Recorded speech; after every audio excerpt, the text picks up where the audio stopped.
हुसैन बिन अली का प्यासा हो मुझे शरबती दीदार पिला दो। मैं दूर हो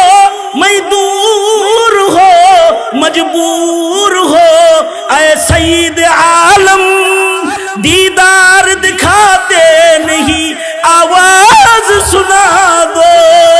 जो लोग को कहलाते हैं सग तेरी गली के, उन लोगों के दफ्तर में मेरा नाम लिखा दो।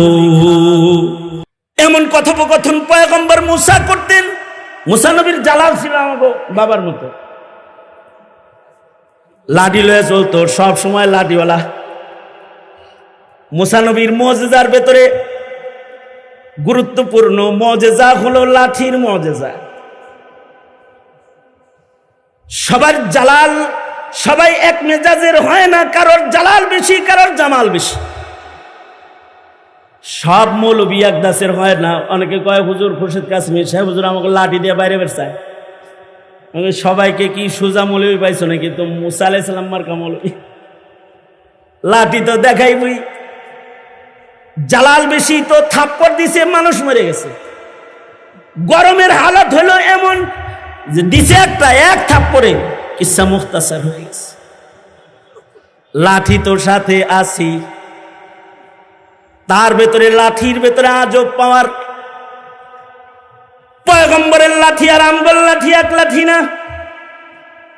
পয়গম্বরের লাঠির শান কুরআন বলে এটা ছাইরা দিলে আজদাহা সাপ হয়ে যায়, পানিতে বাড়ি মারলে রাস্তা হয়ে যায়, পাথরে বাড়ি মারলে ঝর্ণা হয়ে যায়।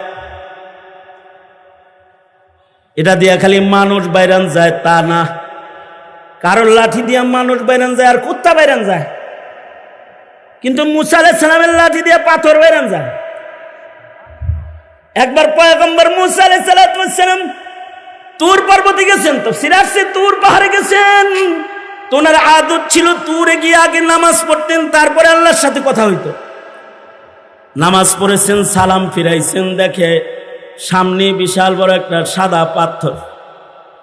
আল্লাহ কয় মুসা লাঠি দিয়ে পাথরে বাড়ি মারো। আল্লাহর সাথে কথা বলতে গেছে, আর আল্লাহ লাঠি দিয়া পাথর বাড়িতে আদেশ করতেছে। আল্লাহ তো লাঠি দিয়া পাথরে বাড়ি দিতে পয়গম্বরকে আদেশ করতেন, ফাজরিব বিআসাকাল হাজার, পাথরের উপরে বাড়ি মারো, সাগরের পানিতে বাড়ি মারো। আল্লাহ তাআলা বলে পাথরে বাড়ি মারো। পয়গম্বর মুসা লাঠি দিয়া পাথরে বাড়ি মারছেন। চ্যানেলের সংবাদ বলতেছি না, এনটিভির নাটক বলতেছি না, তাফসীর থেকে বলতেছি। আশ্চর্য ঘটনা। খবরটা ডেলিভারি দেওয়ার সাথে সাথে সুবহানাল্লাহটা একটু ভালো করে কইেন। আগেই করলেন কে? মগা গ্রুপ অফ ইন্ডাস্ট্রিজ লিমিটেড খবরটা দিয়া লই, তারপরে কোন পাথরের উপরে লাঠির দ্বারায় পয়গম্বর বাড়ি মারছে। পাথর দুই ভাগ হয়ে গেছে, কিন্তু আশ্চর্য হলো পাথরের পেট থেকে আরেকটা পাথর বেরিয়েছে। পাথরের পেট থেকেও পাথর বাইর হয়। পয়গম্বরের বাড়িতে লাঠি দিয়া বাড়ি মারছে, পাথর দুই টুকরা হইছে, ভেতর থেকে পাথর বেরিয়েছে। আবার আল্লাহ কয় এটারে একটা বাড়ি মারো, এইটারে আর একটা বাড়ি মারছে, তো এটার পেট থেকে আর একটা পাথর বেরিয়েছে। এবার ছোট্ট একটা পাথর, এবার বলে এটারেও বাড়ি মারো। এইটারেও লাঠি দিয়ে একখান বাড়ি মারছে। বাড়ি মারার সাথে সাথে এই পাথরটা দুই টুকরা হয়ে গেছে।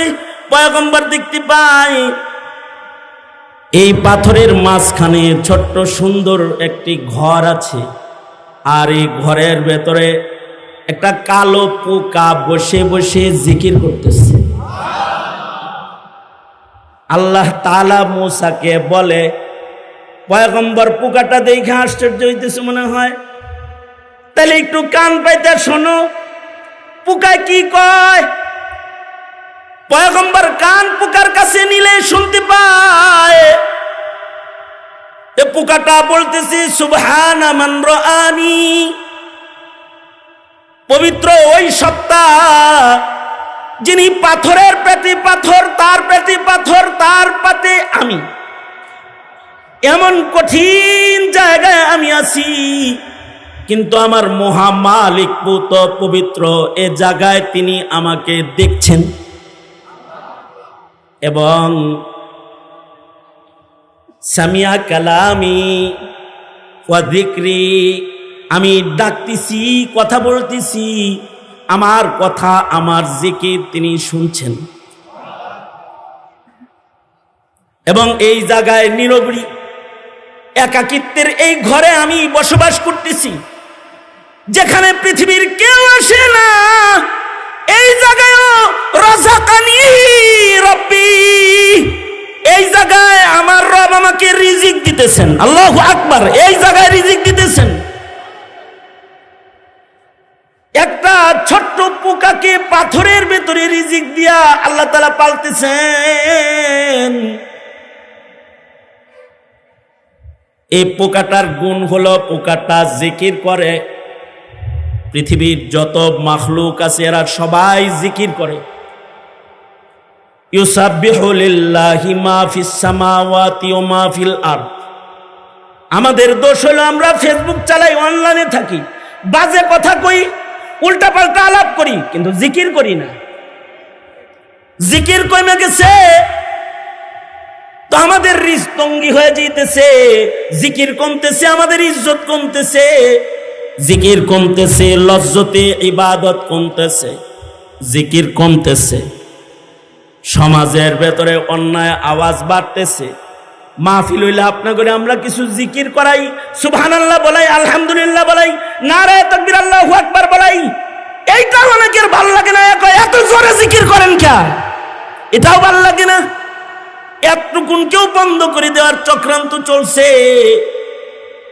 সুতরাং মানব জীবনে যে সকল গুরুত্বপূর্ণ সুন্নত আমল রয়েছে, তার ভেতরে একটা গুরুত্বপূর্ণ সুন্নত আমল হলো জিকিরের আমল।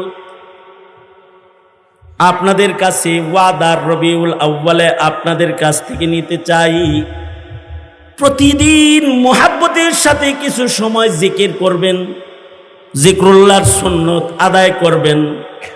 বুজুর্গদের সবক 6 তাসবিহ জিকির করেন অথবা 12 তাসবিহ করেন, 100 বার সুবহানাল্লাহ, 100 বার আলহামদুলিল্লাহ, 100 বার লা ইলাহা ইল্লাল্লাহ, লা ইলাহা ইল্লাল্লাহ, 100 বার আল্লাহু আকবার, 100 বার ইস্তিগফার, আস্তাগফিরুল্লাহ, আস্তাগফিরুল্লাহ, আস্তাগফিরুল্লাহ।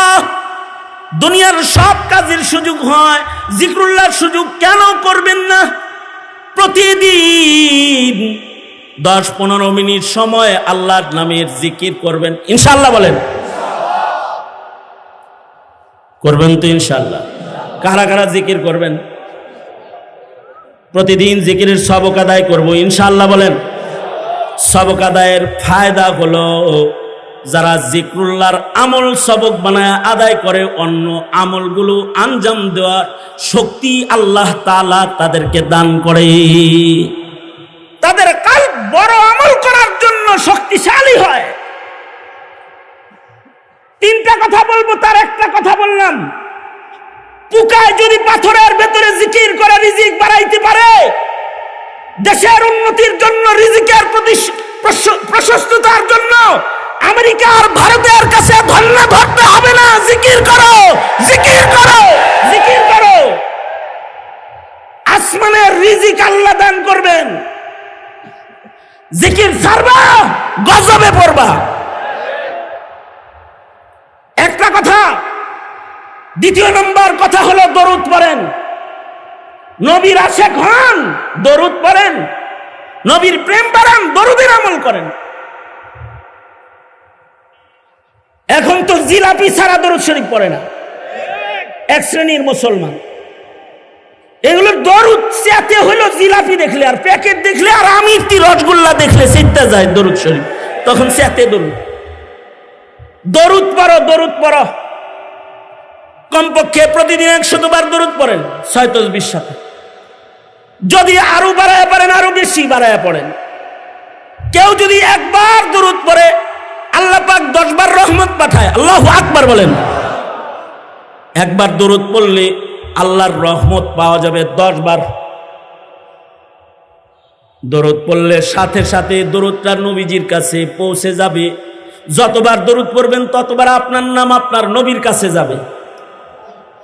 সুবহানাল্লাহ, আরো আস্তে করে কোন সুবহানাল্লাহ। বিশেষ হয় নাই? যতবার দরুদ পড়বেন ততবার আপনার নাম ঠিকানা সহ দরুদটার নবীর কাছে তোহফা হবে। আল্লাহু আকবার, জোরে করে বলেন আল্লাহু আকবার, আরো জোরে বলেন আল্লাহু আকবার। তাহলে দরুদ পড়া দরকার কিনা? নবীর কাছে তোহফা পাঠানো দরকার কিনা? হ্যাঁ, খালি নেতার কাছে তোহফা পাঠাইন, নেত্রীর কাছে পাঠাইন, প্রেমিকার কাছে পাঠাইন, নবীর কাছে তোহফা পাঠাইন না।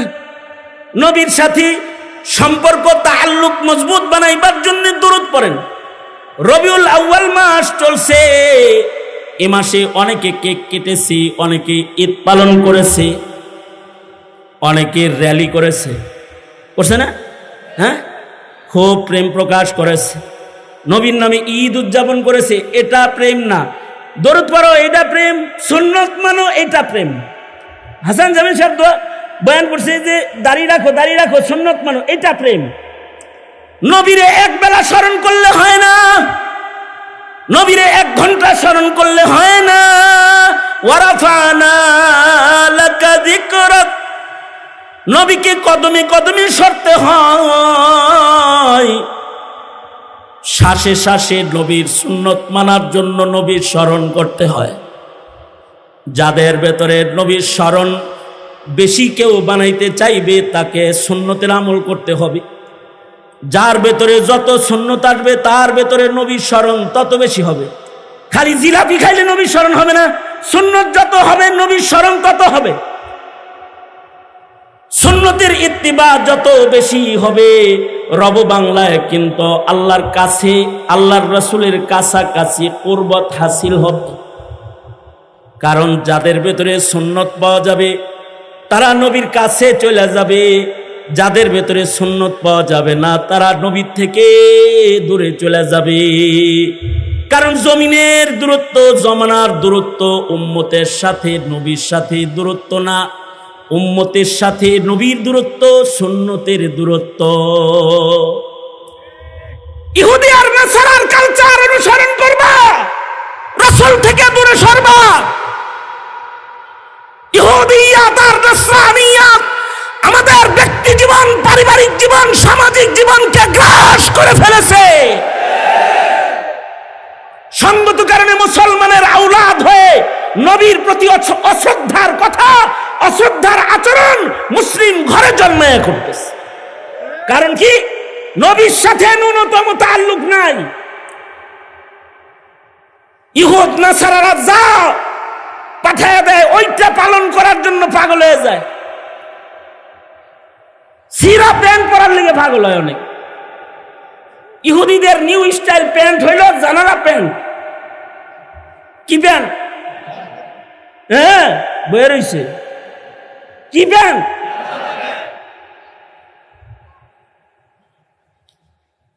কয়েকদিন আগে একজনকে দেখলাম, 1 পা ফুল প্যান্ট, 1 পা হাফ প্যান্ট।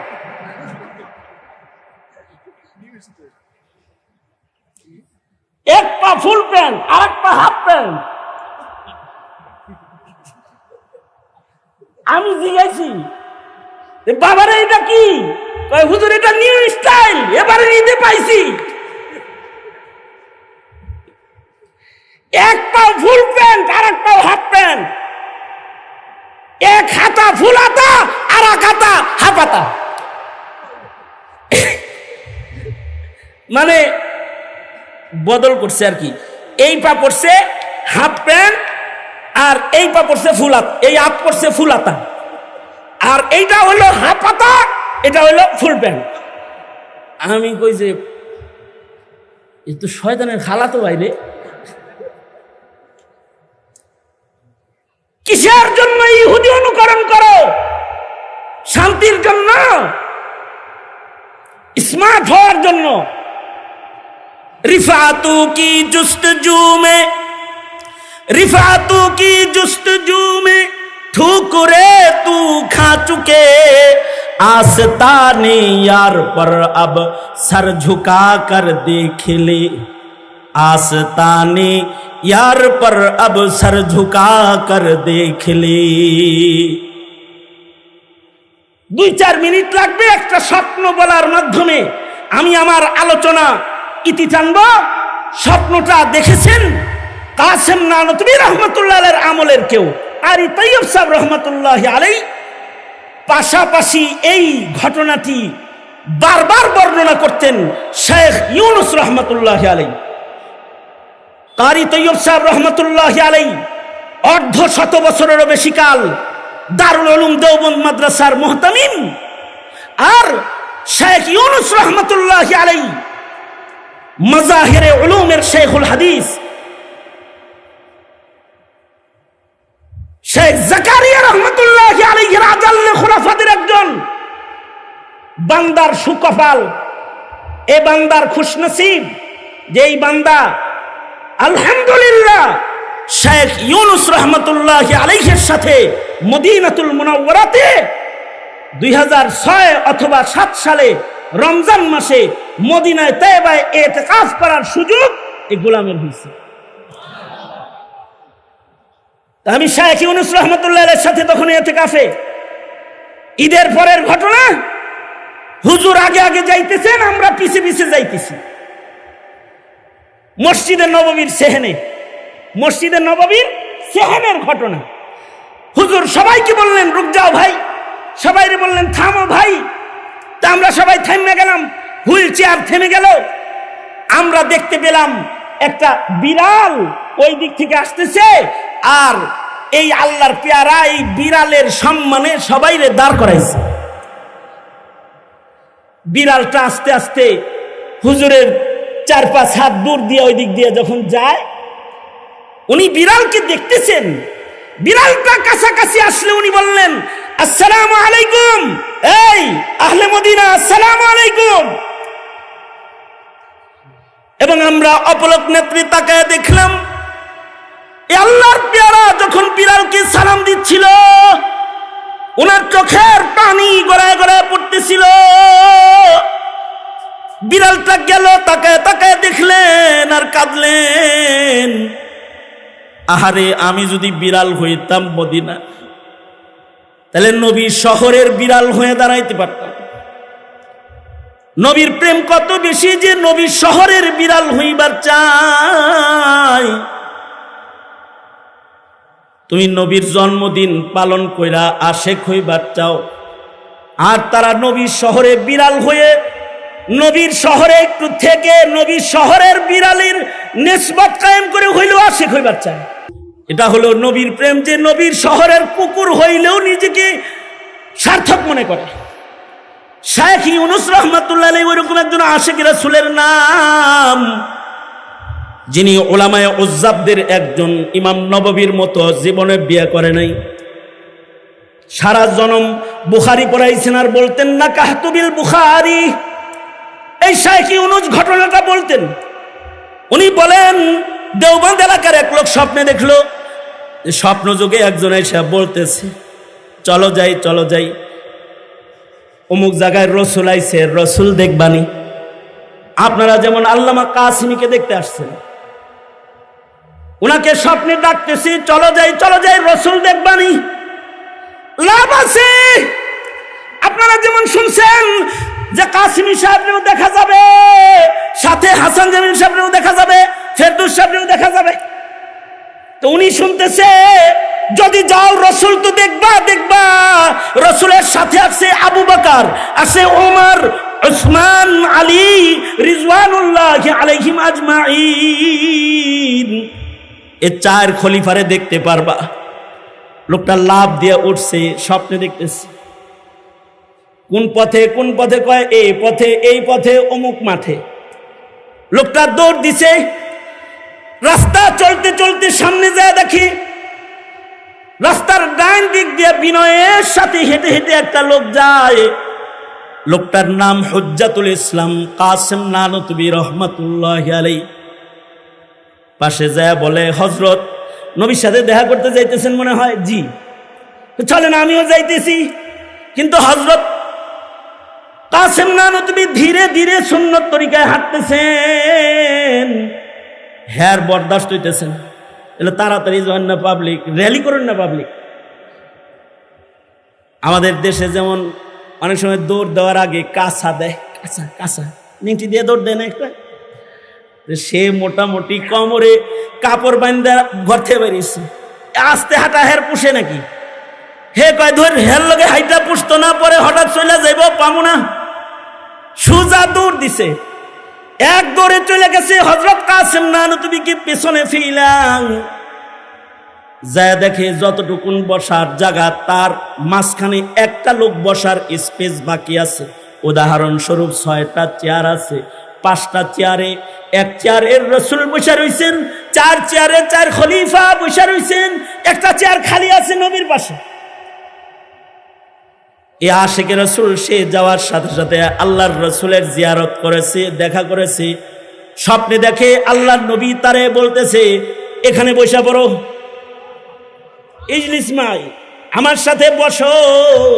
নবীর পাশে বসাইছে।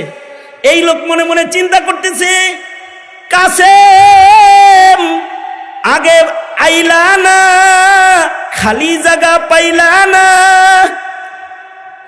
আগে আইছি খালি জায়গা আমি পাইছি, তুমি আগে আইলা না, খালি জায়গাও তুমি পাইলা না।